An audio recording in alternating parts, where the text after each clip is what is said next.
Shalom, Salam. nama saya Doni Aryadi dengan NPM 2018-0108. Saya akan mempresentasikan hasil dari artikel yang saya buat dari Kitab Malayaki dengan judul Persembahan Persepuluhan ditinjau dari Malayaki 3 ayat 6 sampai 12 dan relevansinya bagi kekristenan masa kini. Kehidupan kekristenan tidak dapat dilepaskan dari yang namanya ibadah, karena ibadah merupakan respon kita terhadap kasih Allah yang diberikan kepada kita. Nah, di dalam ibadah kita dapat memuji Tuhan melalui pujian, penyembahan, dan bahkan dengan persembahan. Salah satu bentuk persembahan adalah persembahan persepuluhan. Persembahan persepuluhan merupakan persembahan yang tidak asing lagi di dalam kekristenan. Menurut Gereja Masehi Advent hari ke-7, persembahan persepuluhan harus diberi kepada gereja di mana seseorang beranggota. Sedangkan Munte menekankan bahwa persembahan persepuluhan diberikan berdasarkan berkat yang kita terima sekarang, bukan nanti. Kemudian Ellen White juga menekankan hal yang berbeda, yaitu menekankan bahwa persembahan persepuluhan merupakan tanda orang percaya mengakui bahwa Tuhan adalah sang pemilik. Dari pandangan-pandangan ini tentu menimbulkan pertanyaan bagi kita, apa sih yang disebut dengan persembahan persepuluhan? Kemudian bagaimana persembahan persepuluhan di dalam Malayaki 3 ayat 6 sampai 12 dan apa relevansinya bagi kekristenan masa kini? Hal ini yang mendorong saya untuk menulis tentang persembahan persepuluhan ditinjau dari Malayaki 3 ayat 6 sampai 12 dan relevansinya bagi kekristenan masa kini.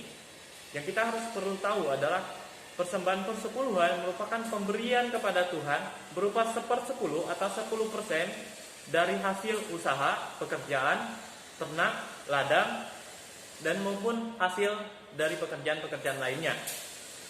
Dalam Alkitab, praktek persembahan persepuluhan sudah dimulai dari Abraham, kemudian lanjut dan sampai pada masa Malayaki, orang Israel melakukan pelanggaran kepada Tuhan dan tidak memberikan persembahan persepuluhan dan persembahan khusus.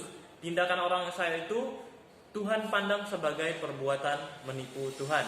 Penegasan Tuhan kepada Israel tentang pentingnya persembahan persepuluhan berhubungan dengan ketaatan mereka kepada Tuhan dan juga berhubungan dengan kehidupan bangsa Lewi yang melayani di Bait Allah. Nah, semua bagian kitab Perjanjian Baru menyinggung tentang persembahan persepuluhan tidak secara tersurat atau tersirat mengatakan bahwa persembahan persepuluhan itu tetap berlaku bagi setiap kita sebagai pengikut Kristus. Namun apakah itu tidak relevan bagi kita? Tentu saja relevan.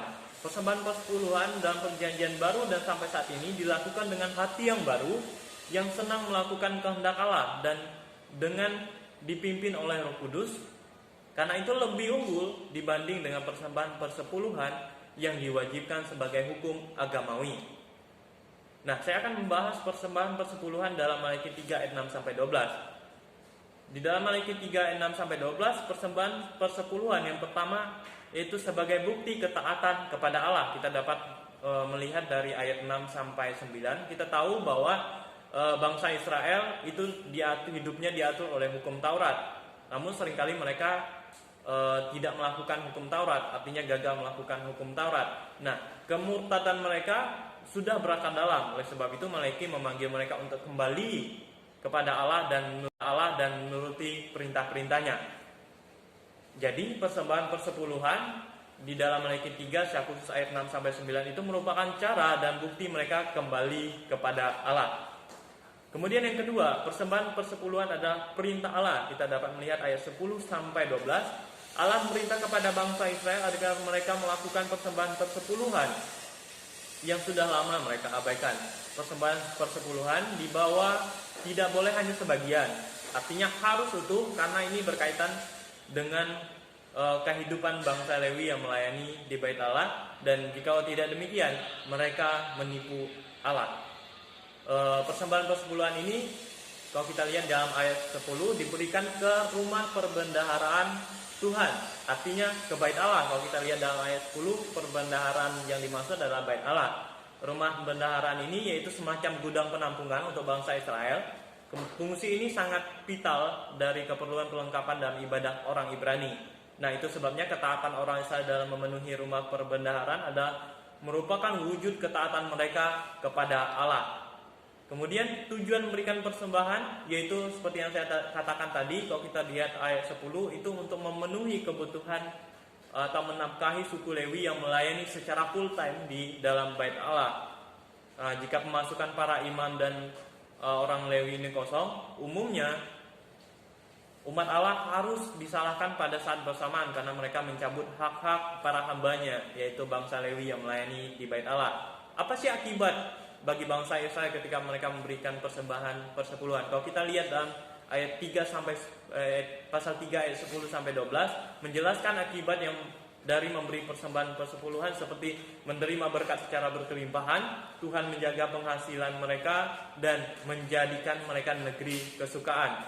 Kemudian apa relevansinya bagi kekristenan masa kini? Meskipun dalam perjanjian baru persembahan persepuluhan tidak diberikan atas dasar menaati hukum Taurat, persembahan persepuluhan tetap saja relevan, baik kita sebagai pemimpin gereja maupun kita sebagai jemaat, sebagai bukti ketaatan kita kepada Allah yang adalah pemilik dari apa yang ada pada kita. Baik kita yang sebagai pemimpin jemaat, kita selain kita mengerti juga kita mengajarkan kepada jemaat kita. Bagi jemaat, kita menghidupi dari persembahan persepuluhan karena Tuhan sudah jauh lebih dahulu memberkati setiap kita. Nah, kesimpulannya, persembahan persepuluhan merupakan pemberian kepada Tuhan. 1/10 itu diberikan kepada Tuhan. Ditinjau dari Malaki 3 ayat 6 sampai 12, persembahan persepuluhan diberikan sebagai bukti ketaatan kepada perintah Allah. Persembahan persepuluhan diberikan ke rumah perbendaharaan ataupun gereja pada saat ini dengan tujuan mendukung pelayanan di rumah Tuhan dan didasarkan rasa syukur dan hormat kepada Allah Sang Pemberi berkat. Persembahan persepuluhan relevan bagi kehidupan kita saat ini, kekristenan masa kini, baik bagi pemimpin gereja sebagai pelaku dan penyampai kebenaran firman Allah yang mendorong jemaat untuk memberi, maupun bagi jemaat sebagai pengikut Kristus untuk memiliki konsep yang benar tentang memberikan persembahan persepuluhan, yaitu bukan untuk menaati peraturan agamawi, melainkan sebagai bukti ketaatan kita kepada Allah. Demikian presentasi dari saya. Tuhan Yesus memberkati.